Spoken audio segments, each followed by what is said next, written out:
Olá pessoal, bem-vindos à classe de Êxodo. Essa é uma classe que funciona normalmente na escola dominical às 8h30 da manhã, todos os domingos. E como vocês sabem, por ocasião dessa pandemia, a gente está agora se reunindo online, mas temporariamente, se Deus quiser, em breve a gente vai estar juntos de novo. Essa é a segunda aula online que a gente está tendo. A primeira foi feita pelo Elias na semana passada.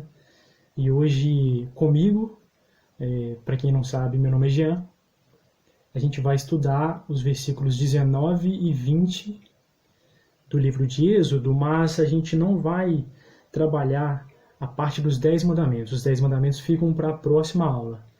Então, o texto que a gente vai trabalhar é Êxodo, capítulo 19, do versículo 7 até o 25, e Êxodo, capítulo 20, do versículo 18 até o 26. Então a gente vai focar no evento em si, não nos 10 mandamentos, mas no acontecimento de o povo de Israel que estava no deserto, reunidos numa grande assembleia, a primeira grande assembleia de Israel, a primeira grande reunião que o povo teve diante de Deus, no momento em que Deus desce sobre o Monte Sinai e ali ele fala com o povo através de Moisés e ali ele dá os mandamentos. Essa é uma história bastante conhecida, né? Mas eu queria fazer uma pequena introdução para caso você não tenha assistido as últimas aulas ou você tenha perdido alguma aula, para você saber o que o livro de Êxodo fala, ou se você assistiu as últimas aulas, mas quer lembrar, vou fazer essa pequena introdução e depois a gente vai para o capítulo 19 e 20 em si. Então, o livro de Êxodo é o segundo livro da Bíblia. A autoria dele é reconhecida tanto pelos cristãos como pelos judeus como sendo Moisés.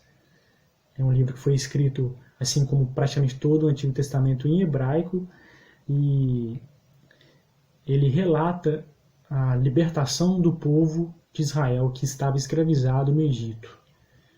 Ele mostra como Deus usou Moisés para libertar o povo, ele relata as 10 pragas que Deus envia no Egito, e ele também conta toda a peregrinação de Israel no deserto durante 40 anos, num tempo em que Deus prova o povo, em que Deus dá leis para eles, e Deus começa a forjar aquela nação que mais à frente viria conquistar a Terra Prometida. O que é narrado aqui no capítulo 19 e no 20 acontece relativamente um pouco depois de eles terem atravessado o Mar Vermelho.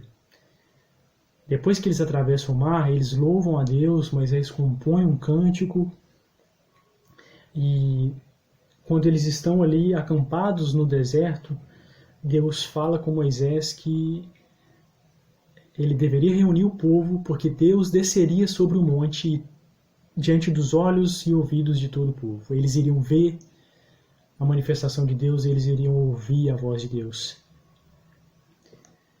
Eu queria recomendar que você agora, se você não leu o texto ainda, você pausasse o vídeo e lesse Êxodo 19, de 7 a 25 e Êxodo 20, de 18 a 26. Se você quiser ler também os 10 mandamentos, pode ler a sequência toda, capítulo 19, capítulo 20. Depois que você terminar de ler, você volta aqui e a gente continua. Bom, eu não vou ler o texto aqui, vou apenas pincelar ele, né? O nosso tempo é curto, eu vou tentar fazer o vídeo em 15 minutos só. Mas a ideia básica é o seguinte: Deus manda Moisés preparar o povo. Deus havia dito para Moisés que Deus tinha separado a nação de Israel para ser a nação dele, a nação de Deus, a nação santa, que serviria de testemunho diante de todas as outras nações do mundo. Essa era uma promessa, inclusive, que Deus tinha feito para Abraão, que era ancestral deles, o patriarca Abraão. Deus havia dito para Abraão que, através dele, abençoaria todas as famílias da terra. Então, Deus estava separando uma nação, e essa seria a nação que testemunharia, iria dar testemunho de Deus diante de todos os povos, e, através dela, viria a redenção em Cristo. E a gente está no começo dessa história, então. o que vai acontecer aqui é a primeira assembleia do povo. Então, a gente pode comparar isso hoje com o nosso culto, né? O momento em que nós, como igreja, nos reunimos num lugar para adorar a Deus juntos, para ouvir a palavra de Deus. É mais ou menos o que vai acontecer aqui.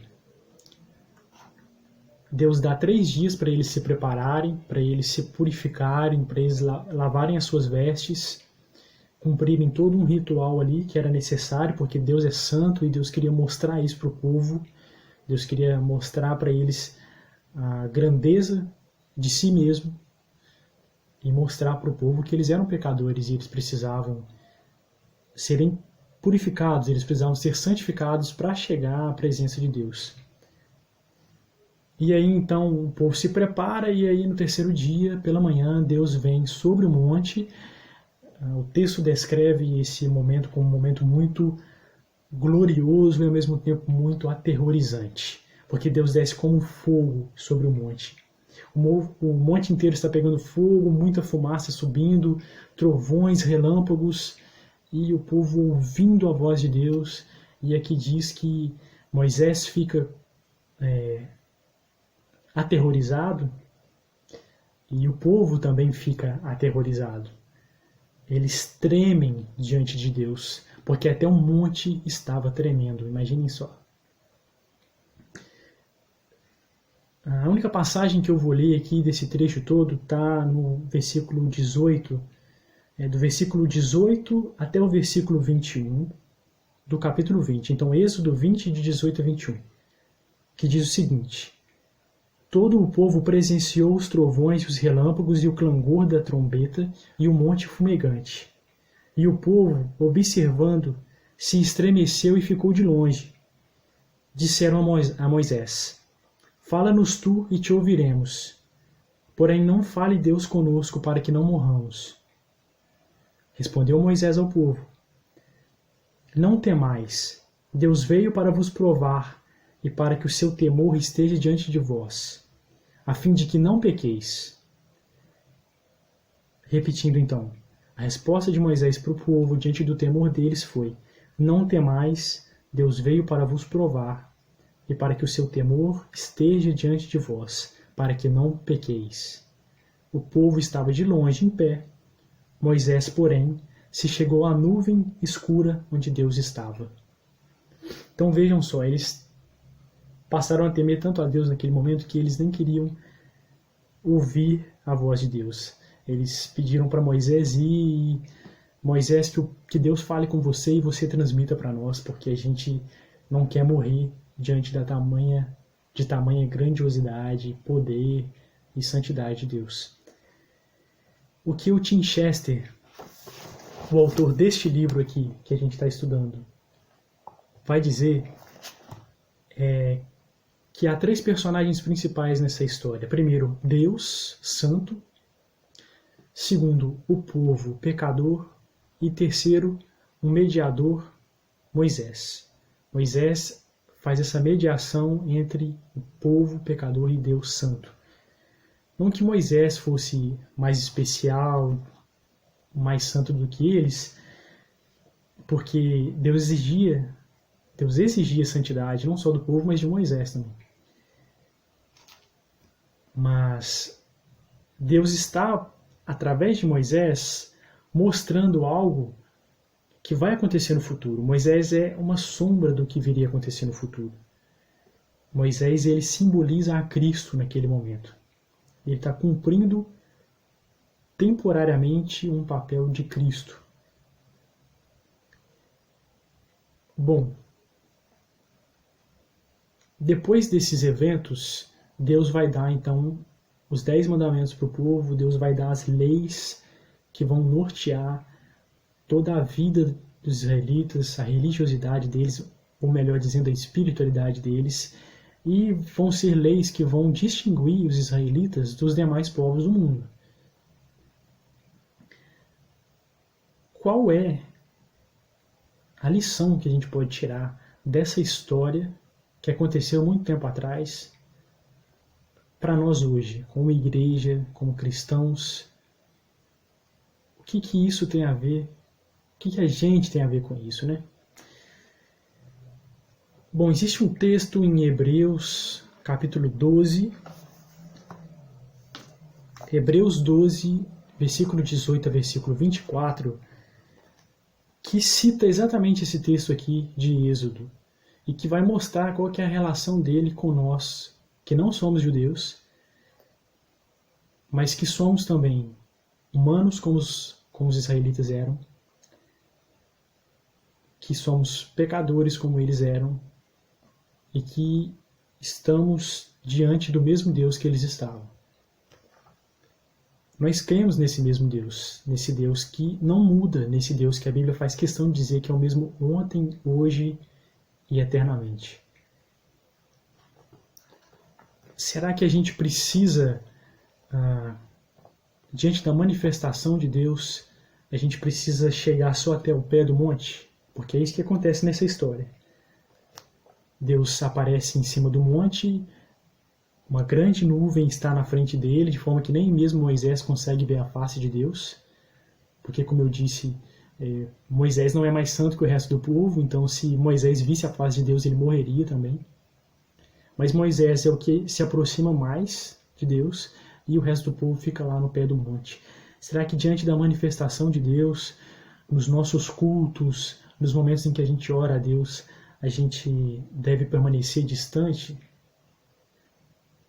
Há um risco de a gente morrer quando a gente invoca o nome do Senhor, quando a gente ora a Ele, quando a gente está juntos, reunidos ali? Será que pelo fato de nós, nos nossos cultos, o altar não pegar fogo, como o Monte Sinai pegou, é um sinal de que Deus não está no nosso meio? Bom, o texto de Hebreus 12, 18 a 24 vai dizer o seguinte: vocês, e ele está falando para nós cristãos, vocês não chegaram a um monte que pode ser tocado e que arde com fogo, a trevas, escuridão, a tempestade, a um toque de trombeta ou a uma voz proferindo palavras que os ouvintes suplicaram que nada mais lhes fosse dito, pois não podiam suportar o que era ordenado. E ele cita aqui o texto de Êxodo, que vai dizer exatamente a fala dos israelitas naquele momento. Se até mesmo um animal tocar o monte, deve ser apedrejado até a morte. Aliás, não é os israelitas quem diz isso, né? É o próprio Deus que revela isso para eles, e Moisés transmite isso para o povo, né? Continuando aqui. Essa visão foi tão aterradora que Moisés disse: estremeço de medo. Mas vocês chegaram ao Monte Sião, não o Monte Sinai, o Monte Sião, a cidade do Deus vivo, a Jerusalém celestial. Chegaram aos milhares e milhares de anjos em grande assembleia, a igreja dos primogênitos cujos nomes estão escritos no céu.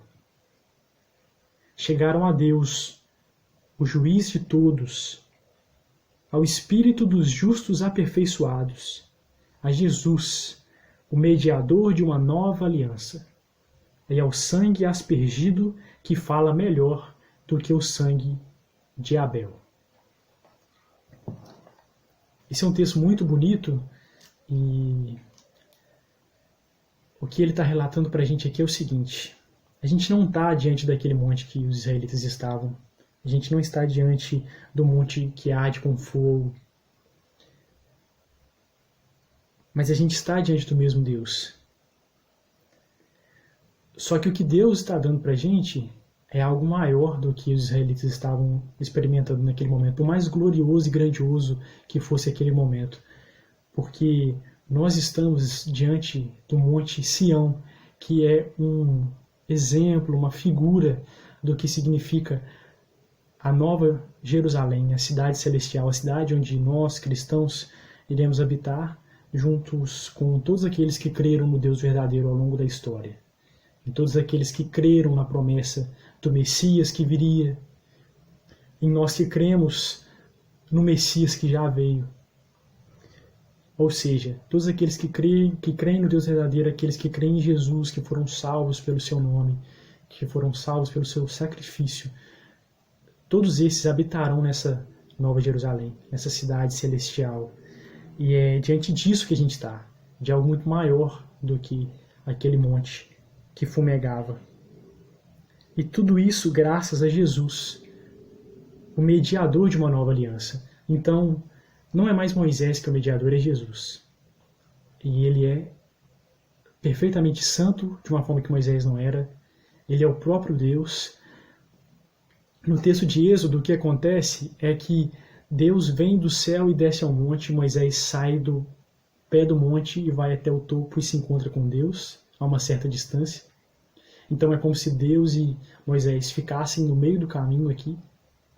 O que acontece com Jesus é diferente. Jesus vem dos céus e nasce como um homem. E ele vive como um homem, ele morre como um homem, ressuscita como um homem, como Deus homem, e depois retorna ao céu.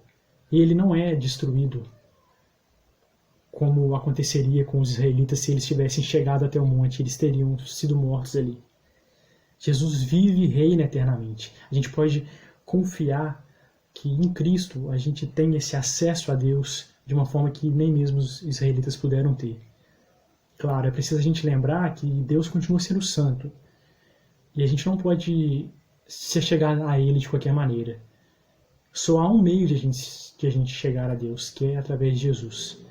Quando nós nos reunimos na igreja em nome de Jesus, quando a gente ora em nome de Jesus, quando a gente busca a Deus crendo que Jesus morreu por nós, crendo que nós estamos em Cristo, que nós somos herdeiros da mesma graça de Cristo, das promessas de Cristo, a gente tem então nele, com todo o temor, acesso ao Deus santo e verdadeiro. Então, todas as vezes que a gente for orar a Deus, todas as vezes que a gente for se reunir na igreja, ou nos nossos lares, como tem sido nesses dias, que a gente faça tendo sempre isso em mente. O nosso mediador é Jesus. É a Ele que a gente serve e Ele é a imagem do Deus vivo. Ele nos conduz à presença do Deus Santo e através dele, que tomou sobre si os nossos pecados, a gente pode ter acesso com segurança ao nosso Deus. Gente, obrigado por terem me ouvido. Eu espero que vocês tenham entendido um pouco dessa lição.